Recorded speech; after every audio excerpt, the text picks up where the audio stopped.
Serious.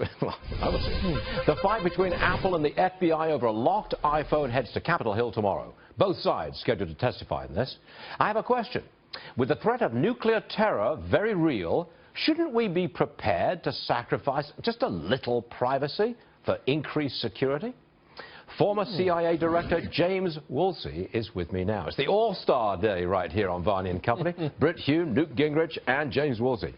You know, it occurs to me that the terrorists are laughing at us. They're threatening us on our own home turf, and we can't even decide whether we should get into a terrorist iPhone to get the information out of it. Where do you stand on this? I don't think that's really the issue. The answer to the question of whether any of us would give up a bit of privacy in order to stop terrorists from getting a nuclear weapon is sure we would. There's a balance here between security and privacy, and those are both important values. But Apple has helped the FBI get into cell phones many times, dozens of times, in order to figure out something related to terrorism. That's not what's at issue here. What's at issue here is that the FBI wants Apple to design its operating system in such a way as to make it possible for the FBI to get into cell phones by itself. It doesn't want to have to go to Apple and ask. And what that creates is a situation in which the Bureau has essentially designed the operating system for modern telephones, and the ability to have privacy in your phone conversations depends on whether the Russians' intelligence is trying to get into the system, or Chinese intelligence. There are a lot of people who would love to get into your phone system. So, thank you, James, because I've not heard it expressed that way before.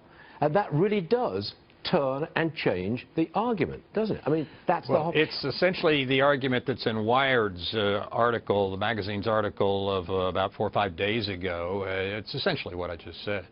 Do you think, and look, supposing, and you used to run the CIA, supposing the authorities are flat out lying, sure, they can get into any iPhone they like. They're just putting up a front to say, oh, we can't do it. Is there any chance of that?